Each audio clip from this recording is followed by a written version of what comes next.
Welcome back to our channel. In this video we are going to look at the Redmi K40. I have some real hands-on photos and specs.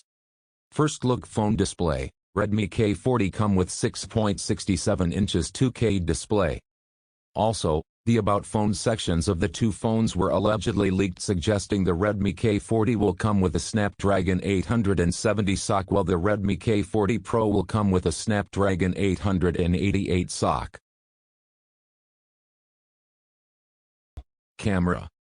Similarly, for the Redmi K40 Pro, two large sensors and two small sensors can be seen within the rear camera module that also houses the flash.